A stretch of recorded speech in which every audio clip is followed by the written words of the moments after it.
The Planning Commission met for the first time last night since receiving notice about the possible violations. Abby Wilt talked to the attorney and is here with the details. Abby? Thanks, Carolyn. I spoke with Ann Ravel, who lives in Northern California, and says she is passionate about the ethics of local government, which is why she is bringing to attention a possible violation of the California FPPC regulations on the financial conflict of interest rule.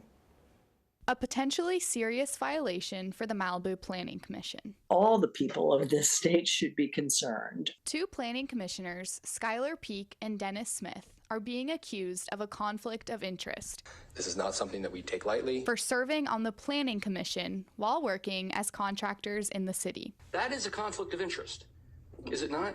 The argument is that as commissioners, Peak and Smith may vote on development projects relating to their work as contractors and could vote in favor of their own financial gain.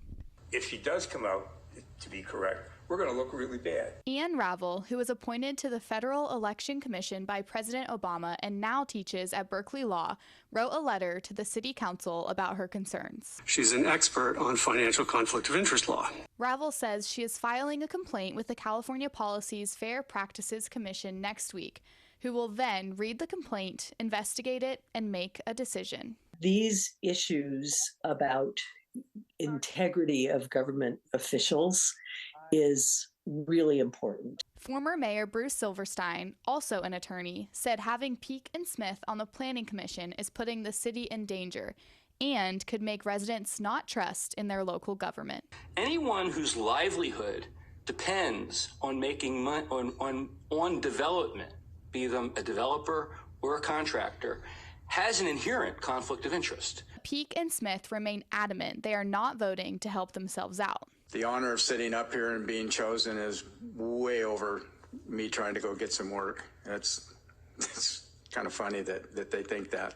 I don't see the conflict that you're alleging at all. City Council members so far are split on the issue, with some wanting to be sure this is actually a violation. If it's not valid and isn't supported by law, then we shouldn't respond. We shouldn't make a big deal out of it. While others remain worried.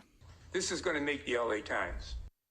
Silverstein is calling for discussion on the topic at next week's City Council meeting, but last night, Assistant City Attorney Patrick Donegan said Peak and Smith can and should continue to serve on the commission and do not need to abstain from voting on projects unless they have a direct conflict of interest in them.